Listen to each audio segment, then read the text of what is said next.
اب جو لوگ حج پہ گئے ہوں گے غار ہرا کو دیکھا ہوگا، اب سیڑھیاں بھی بنی ہیں، ہم غار ہرا پہ چڑھے نا اوسطاً جو ہے تقریباً 1.5 گھنٹہ ایک طرف کا لگتا ہے، 1 گھنٹہ جانے کا 1.5 آنے کا، یہ بھی تب جس وقت سیڑھی اور راستے موجود ہیں۔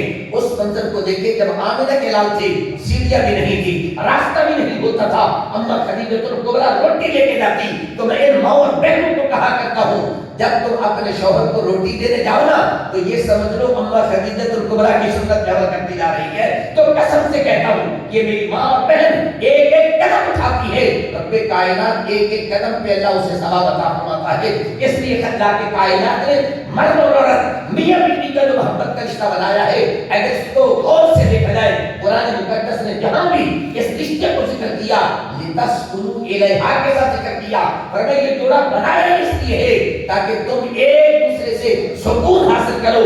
اور قرآن مقدس نے اس منظر کے حوالے سے بہت ساری آیتیں بیان کی ہیں اور کسی مقام پہ یہ بھی کہا هُنَّ لِبَاسٌ لَكُمْ وَأَنْتُمْ لِبَاسٌ لَهُنَّ، تمہیں معلوم ہی نہیں ہے کہ مرد بیوی کا لباس ہے اور بیوی اپنے شوہر کا لباس ہوتی ہے۔ اور قرآن مقدس نے یہ بھی کہا اگر بیوی دنیا سے چلی جائے تو پھر پیچھے شوہر ہوتا ہے، یہ دعا کرے اللہ کتنی رحمتیں عطا کرتا ہے۔ قرآن مقدس میں آیت موجود ہے اور رب کائنات فرماتا ہے وَمَنْ صَلَحَ مِنْ آبَائِهِمْ وَأَزْوَاجِهِمْ وَذُرِّيَّاتِهِمْ وَالْمَلَائِكَةُ يَدْخُلُونَ عَلَيْهِمْ مِنْ كُلِّ بَابٍ، فرمایا وَمَنْ صَلَحَ مِنْ آبَائِهِمْ وَأَزْوَاجِهِمْ، باپ چلا جائے پیچھے بیٹا موجود ہو، بیٹا چلا جائے پیچھے باپ موجود ہو، شوہر چلا جائے پیچھے بیوی موجود ہو، بیوی چلی جائے پیچھے شوہر موجود ہو، فرمایا دعا کرنا تمہارا کام ہے، اجر عطا کر دینا یہ رب کائنات کا کام ہے۔ عزیزان گرامی آئیے بڑی محبت سے کروں گا، آج ہم نے اس منظر کو اس رشتے کے تقدس کو ہم نے سوچا ہی نہیں ہے کہ آمنہ کے لال نے کیا کیا مقام عطا کیا تھا۔ آج مغرب ہم پہ کیوں اعتراض کرتا ہے، آج مغرب ہم سے یہ کیوں سوال کرتا ہے تم نے عورتوں کو لوڈیاں بنا کے رکھا ہے، غلام بنا کے رکھا ہے۔ میرے ملت کے غریب نوجوان عورت کی آزادی کا جو تصور اسلام نے پیش کیا ہے کائنات میں کوئی نظر دے نہیں سکتا۔ سمجھانے کے لیے سیرت سے ایک مثال کرنا چاہتا ہوں۔ امی عائشہ صدیقہ رضی اللہ تعالیٰ عنہ ایک لوڈی ہے جن کا نام ہے حضرت بریرہ رضی اللہ تعالیٰ عنہ، ان کو عائشہ نے آزاد کر دیا۔ اسلام کے قانون ہے کہ اگر کوئی لونڈی ہے اس کا کسی کے ساتھ نکاح ہو جائے، شادی ہو جائے، جب اسے مالک آزاد کر دے، آزاد کرنے کے بعد اس لونڈی کو حق حاصل ہے اپنے اسے خاوند کے پاس رہنا چاہے یا اس کو چھوڑ کے کسی اور کے پاس جانا چاہے، یہ شریعت اختیار دیتی ہے۔ جب حضرت بریرہ کو امی عائشہ نے آزاد کر دیا نا، اب ظاہر سی بات ہے حضرت بریرہ کا جو شوہر تھا آپ اس سے محبت نہیں کرتی تھی، اس سے پیار نہیں کرتی تھی، ان کے ساتھ دل نہیں لگا ہوا تھا، شادی تو تھی، زندگی تو گزاری جا رہی ہے، وقت تو گزارا جا رہا ہے، لیکن اس سے محبت نہیں کرتی تھی، پیار نہیں کرتی تھی۔ ان کو جیسے ہی موقع ملا تو کہا میں اپنی گردن سے اس کا کلالہ نکالتی ہوں، میں اس کے پاس نہیں رہنا چاہتا، نہیں رہنا چاہتی ہوں۔ اب حضرت بریرہ کے شوہر کو پتا چلا، وہ بڑے پریشان ہو گئے، سمجھایا کہ نہیں تیرا میرا کوئی جھوٹ نہیں ہے، میرا دل آپ کو قبول ہی نہیں کرتا، میں آپ کے ساتھ نہیں رہنا چاہتی۔ اب آئیے ذرا تھوڑا سا غور کیجیے، میرے ملت کے غریب نوجوانوں، اس کا شوہر گلیوں میں روتا پھرتا ہے، آنسو ہے، بڑی بیوی کی محبت میں پریشان ہے۔ آقا کریم علیہ السلام کو پتا چلا حضرت بریرہ رضی اللہ تعالیٰ عنہ کا جو شوہر ہے وہ اس سے محبت کرتا ہے، یہ اس سے محبت نہیں کرتی ہے اور وہ واپس لانا چاہتے ہیں، یہ جانے نہیں چاہتی ہے۔ تو آقا کریم علیہ السلام نے آپ کے شوہر کی اجازت کے بغیر خود چلے گئے حضرت بریرہ کے پاس، حضرت بریرہ کو جا کے کہا آپ کا بھی آپ سے بڑی محبت کرتا ہے، بڑا پیار کرتا ہے، آپ واپس اس کے پاس پلٹ کے آ جائیں۔ تو آگے سے حضرت بریرہ نے جو جملہ کہا نا، آئیے میرے ملت کے غریب نوجوانوں، جتنے جدید دانشور مفکر ہیں، اپنے آپ کو فلسفی سمجھتے ہیں، اس جملے کو ذرا غور کرو، ساری کائنات کی جتنی بھی ادبی لطافت ہیں اس جملے پہ قربان کر دوں۔ میرے مصطفیٰ کریم نے جب یہ کہا، آگے سے بریرہ کہتے ہیں یا رسول اللہ یہ آپ کا حکم ہے یا آپ کا مشورہ ہے؟ یہ آپ کا حکم ہے یا مشورہ ہے؟ تو میرے آقا کریم نے فرمایا حکم نہیں ہے، یہ میرا مشورہ ہے۔ اگر مشورہ ہے تو پھر میں اس کے پاس نہیں جانا چاہتی، میں آزاد رہنا چاہتی ہوں۔ میرے حضور نے فرمایا جاؤ تمہیں اختیار ہے، اگر نہیں جانا چاہتی تو جاؤ آزادی سے زندگی گزار لو۔ اس سے بڑی کائنات کے اندر آزادی کا تصور کون دے سکتا ہے؟ میرے ملت کے غریب نوجوانوں آئیے ذرا تھوڑا سا سوچ لیجیے عزیزان گرامی، آج اگر اس منظر کو ہم سامنے رکھتے ہیں تو جس آزادی کا، حالانکہ ادھر تو قرآن کا قانون یہ تھا ما کان للمؤمن ولا مؤمنۃ اذا قضى الله ورسوله امرا ان يكون له الخيرہ. حضرت زید بن حارثہ کا نکاح کا پیغام جب بی بی زینب بنت جحش کے پاس کیا، انہوں نے کہا یہ غلام ہے، یہ غریب ہے، میں امیر ہوں، سنو جواب کا میں نکاح کیسے کروں؟ رب کائنات کا تم ہوتی کون ہو؟ جب میرے مرضی محبوب نے کہہ دیا ہے کہ نکاح ہو کے رہے گا. اب وہ حکم تھا، وہ قانون تھا. اور ادھر میرے محبوب نے کیا کہا؟ فرمایا عورت نے پوچھا، حضرت بریرہ نے پوچھا حکم ہے تو پھر آمنا وصدقنا، سرے ہم تسلیم کرتی ہوں. اگر حکم نہیں ہے، مشورہ ہے، تو پھر میں اس کے پاس زندگی گزارنا چاہتی. تو اس کا مطلب یہ نکلا میرے مصطفیٰ نے بتا دیا عورت نہیں، یہ لونڈی ہے. لونڈی کے حقوق آزاد عورت کے مقابلے میں بھی کم ہوتے ہیں. میرے مصطفیٰ نے اجازت دے کے بتا دیا آزادی کی جتنی اجازت اسلام عطا کرتا ہے کائنات میں کوئی نہیں عطا کرتا. کیا ہوا؟ آج ہم نے اپنی بچیوں کو پڑھایا نہیں ہے، قرآن کا علم نہیں دیا، حدیث کا علم نہیں دیا، دین کا علم نہیں دیا. نتیجہ کیا نکلا؟ آج ہماری مغرب زدہ وہ خواتین جو اپنے آپ کو اپنے ڈیڑھ سمجھتی ہے، لاہور اور اسلام آباد کے بازار میں جلوس نکالتی ہے، کہتی ہے ہمارا جسم ہماری مرضی ہے. یہ کہاں سے پیغام آیا؟ یہ مغرب سے آیا ہے. میں نے قسم اٹھا کے کہنا چاہتا ہوں، جب بھی میں نے ان کا یہ جلوس دیکھا ہے، یا تو کالج کی پڑھی لڑکی ہوگی، یا یونیورسٹی کی پڑھی ہوگی، مدرسے کی پڑھی آگے میں پہنچا، کبھی بھی اس طرح سے نہیں کہیں گی. اس لیے ہم نے جو بیٹیوں کو پیغام دیا تھا، آج اس کا نتیجہ یہ نکلا ہماری یہ بیٹیاں جن کو شرم و حیا کا پیکر ہونا چاہیے تھا، وہ سارے وضاح کے نعرے لگائیں میرا جسم میری مرضی. یہ اسلام کا پیغام نہیں ہے. اسلام کا پیغام وہ ہے جو آمنہ کے لال نے عطا کیا. اور ایک بات اور اس حوالے سے کرنا چاہوں گا، وقت کے دامن میں گنجائش نہیں، لیکن بڑی محبت سے مسئلہ کرنا چاہوں گا. پہلا روپ ہے بیٹی کا، دوسرا روپ ہے بہن کا، تیسرا ہے بیوی کا، چوتھا ہے والدہ کا. اب والدہ کے مقام کو تو بیان کرو بات طویل ہو جائے گی، لیکن ایک اور بھی روپ ہم نے دے دیا. وہ روپ خود ساختہ ہے، وہ روپ من گھڑت ہے، اپنا بنایا ہوا ہے. وہ روپ ہے بیوٹی پارلر کا روپ ہے. آج ذرا غور کریں، عدالتوں میں جائیں، ہر روز لڑکیاں وہاں کھڑی ہیں، جج کے سامنے جا کے کہتی ہیں جہاں میرا ابو شادی کرتا ہے میں وہاں نہیں کرنا چاہتی، میں اپنی مرضی سے شادی کروں گی. آج ہر روز یہ مسائل کیوں پیش آئے ہیں؟ ایسا ماحول کیوں بن دیا؟ یہ جتنے بزرگ بیٹھے ہیں ان سے پوچھئے، یہ شاید ایک بات سے اتفاق کر لیں، آج سے 35-40 سال پیچھے چلے جائیں. جب باپ بیٹی کو کہتا نا میں نے تیرا رشتہ فلاں جگہ پہ قائم کر دیا ہے، فلاں سے تمہاری بات کر دی ہے، تو قسم سے کہتے اس دور کی بیٹی آنکھیں جھکا کے بیٹھی ہے نا، سر اوپر نہیں اٹھاتی تھی. جو باپ نے کہہ دیا، اس لیے اس وقت تعلیم نہیں تھی، علم نہیں تھا، لیکن شرم و حیا تھا. آج علم آیا، شرم و حیا ختم ہو گیا. جس علم سے، جس تعلیم سے شرم و حیا ختم ہو جائے وہ علم روشنی نہیں ہوتا، وہ علم اندھیرا ہوتا ہے. اگر علم روشنی ہے تو وہ میرے مصطفیٰ کریم علیہ السلام کا علم روشنی ہے، وہ علم نور ہے. میں آپ کو دعوت فکر دینا چاہتا ہوں. آج کالج یونیورسٹیز میں ہم بچیوں کو پڑھاتے ہیں، لیکن کبھی خیال کیا ہمارا وہاں اخلاقیات کی طرح تباہ ہو چکا ہے، ہماری معاشرت کی برائیاں کتنی عام ہو چکی ہے. اس بیٹی کا خیال کرنا، اس بہن کا خیال کرنا، اس بیوی کا خیال کرنا، یہ مرد کے ذمہ فرائض میں شامل ہے. لیکن کاش ہم اس تصور کو سمجھتے کہ اسلام نے کون سا تصور دیا ہے. بس محبت سے یہ پیغام دینا چاہوں گا، اگر ہم بچیوں کو تعلیم دینا چاہتے ہیں، بچوں کو پڑھانا چاہتے ہیں، اگر معاشرے کو ٹھیک کرنا چاہتے ہیں، تو پھر قرآن و سنت کی تعلیم سے وابستہ ہو جائے. قرآن و سنت کی تعلیم میرے حبیب نبی علیہ السلام کی سیرت طیبہ میں. بس آخری پیغام بات کو ختم کرنا چاہتا ہوں. آج ہم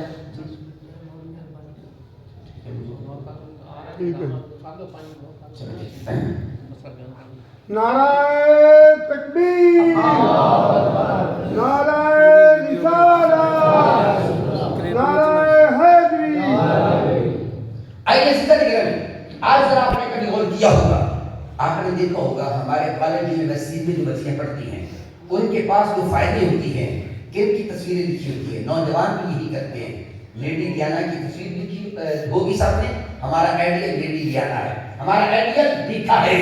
یہاں تو مجھے کہنے میں بڑا ڈر بھی لگتا ہے، یہاں تو اکثریت سادہ خاندان کی بیٹھی ہے. کبھی اپنی بچیوں کو بتا دو ہماری بیٹی کا آئیڈیل ریکھا اور لیڈی ڈیانا نہیں ہے، بی بی فاطمہ الزہرا کے ساتھ ہے. آج ہم نے اپنی بچیوں کو بی بی فاطمہ الزہرا کا پیغام نہیں پڑھایا. کتنے پڑھتے ہیں، میں جہاں بھی جاتا ہوں یہ پیغام دیتا ہوں، کم از کم ایک تو بی بی فاطمہ الزہرا سلام اللہ علیہا کی سیرت کی کتاب لے کے اپنی بیٹی کو دے دیں، ذرا بی بی فاطمہ کی سیرت تو پڑھ کے دیکھ لیجیے. کیا پیغام تھا بی بی فاطمہ الزہرا کا؟